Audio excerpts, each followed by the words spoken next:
Friday, January 31st, 2020 at 10:32 p.m., Dr. Fauci gets an email from Christian Anderson. Christian Anderson's a British researcher who's received numerous grants from NIH. Two really important sentences are in that email. Two sentences that get Dr. Fauci's attention. The first is this: the unusual features of the virus make up a really small part of the genome. So one has to look really closely at all the sequences to see that some of the features look engineered. Again, this is January 31st, 2020. Second sentence: Eddie, Bob, Mike, and myself all find the genome inconsistent with expectations from evolutionary theory. Email arrives 10:32 to Dr. Fauci on January 31st, 2020. 2 hours later at 12:29 in the morning, Dr. Fauci sends an email to his top deputy, Mr. Hugh Auchincloss. Guy has worked for Fauci for 15 years, part of his inner circle. Sends it, subject line says important in all capital letters. He attaches a paper on gain-of-function research written by Dr. Barrick and Dr. Shi. Dr. Shi, of course, is the so-called Bat Lady, Batwoman, the lady who does research in the Wuhan, China lab. This email, Dr. Fauci says, again, to his top deputy, it is essential that we speak this AM. Keep your cell phone on, read this paper. You will have tasks to do today that must be done. Notice the intensity. Notice the focus. I mean, this is the house is on fire email here. Now, 2 hours after that, at 2:48 in the morning, Dr. Fauci's busy this morning.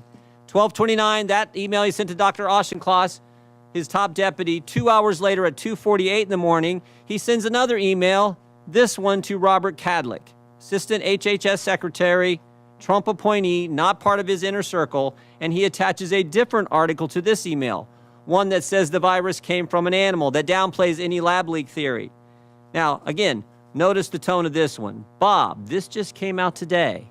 Gives a balanced view. Best, Tony. I mean, totally different from the previous. This is one like, oh, if you get a chance, read this, gives a balanced view. So the tone is different, but also that sentence, gives a balanced view, it's not true either. That's just not accurate. This article downplays, as I said, the lab leak theory, emphasizes evolutionary cause to the virus. What happens next?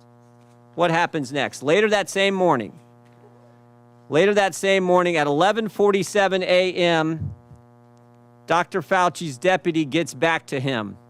I just want to read you this whole email.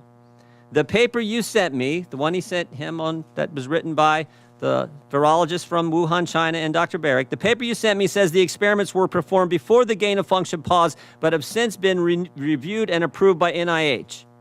Not sure what that means, since Emily, someone else who works for Dr. Fauci, is sure that no coronavirus work has gone through the P3 framework, which, of course, is the oversight body that's supposed to approve any grant dollars going for gain-of-function research.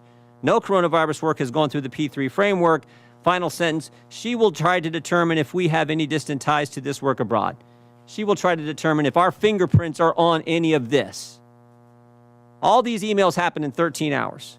So 13 hours after Dr. Fauci gets the initial email from Christian Anderson saying, looks like this virus is engineered, not consistent with evolutionary theory, Dr. Fauci knows some important facts. First, Dr. Fauci knows there's a lethal virus on the loose that started in Wuhan, China. Second, he knows the American taxpayers have funded gain-of-function research in Wuhan, China. Third, he knows that the research grant didn't go through the required oversight board. Fourth, he knows the virus, quote, looks engineered and, quote, not consistent with evolutionary theory. And finally, fifth, Dr. Fauci knows he may have ties to this work in China. His fingerprints, in fact, may be on this. So what does Dr. Fauci do next? After he says, oh, whatever, what does he do next? He organizes a conference call for later that same day. I mean, this is the busiest 24 hours I think I've ever. He organizes a conference call, 12 people on the call. Dr. Fauci and 11 virologists from around the world. Virologists who've gotten millions of American tax dollars over the past several years. Now look at this list. Here's the list of people. There's only 2 Americans on the list, Tony Fauci and one other. Most of them are from around the world, as I said. I think the first thing you notice is who's not on the call. Who's not on the list? Is Dr. Kadlec on the list? The guy he sent the email to at 3 in the morning? Is Dr. Redfield the head of CDC? Dr. Girard, who's with us today, Assistant Secretary at HHS at the time. Dr. Birx, the lady who's soon to be COVID response coordinator. In fact, there's no one from the government on the call except Tony Fauci. Tony Fauci and 11 other individuals who got a bunch of American tax dollars over the years. What happened on the conference call? The short answer is we don't know. We don't know what they talked about. I mean, I think we got a good idea. We don't know for sure, but we do know what happened 4 days later. 4 days later, February 4th, 2020, Christian Anderson, the guy who started it all, who said the virus looks engineered, Christian Anderson said this 4 days later. The crackpot theories going around at the moment relate to this virus being somehow engineered. That is demonstrably false, close quote. What?